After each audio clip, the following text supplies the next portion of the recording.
So therefore, right, they can implement their policies, but really the global demand is going to play a key role allowing them to recover.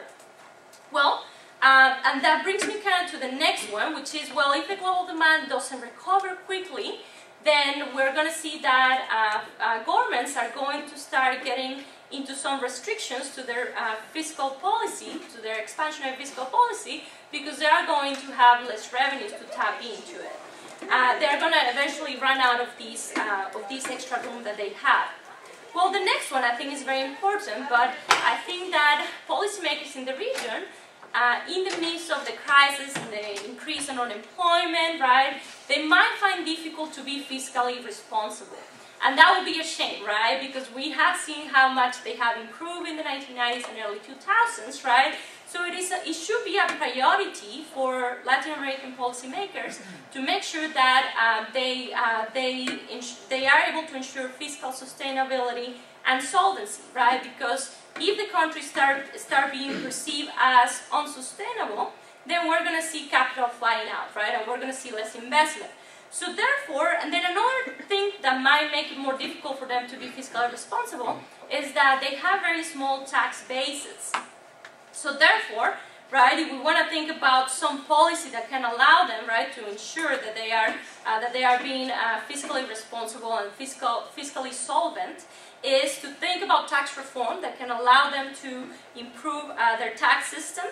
Then also looking into well, being extra careful in your fiscal stimulus packages, right? Making sure that the money is well spent. And it has been suggested by some that you might want to create an independent agency that will be monitoring the government spending, right, and these fiscal stimulus to make sure, right, that solvency is kept in place. Then another thing that we can learn from the case that I talk about, right? Well, with Brazil, we had the Fiscal Responsibility Act. Well, other Latin American countries could think about putting something like that in place. Then also, something for Latin American countries to consider for the future, once we start seeing recovery, strong recovery, will be to look into a stabilization funds like the ones that Chile had. And I think that's it. Oh no, the last one, I forgot one. The last one, and this is very important. Yeah, I almost forget it. And, ooh, am I running out? No, I'm good, right? Okay, I almost forgot the last one. This is very important, actually. Well, when we look at the threat of instability in the region, we say that while small in comparison to previous crises, is still present. So I think for policymakers, it is very important that they keep in mind that they are dealing with Latin America, right? And if we look at Latin America, well, Latin America has had a long history of instability, and we see that Latin America has high poverty and high inequality. So poverty, looking at some data from the World Bank, poverty is around the 34%. Then it is argued that with the financial crisis, poverty might increase by 15%. And therefore, right, policymakers in the region must be aware of that, because that can create some instability.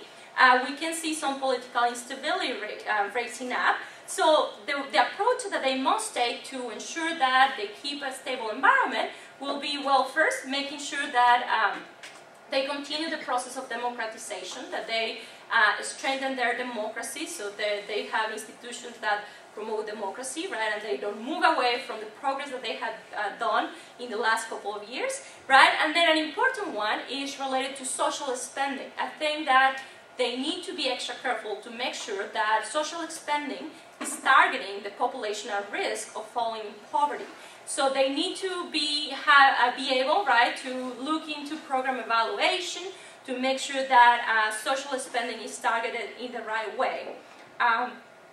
But those are the things to be looking for, and I appreciate you being here.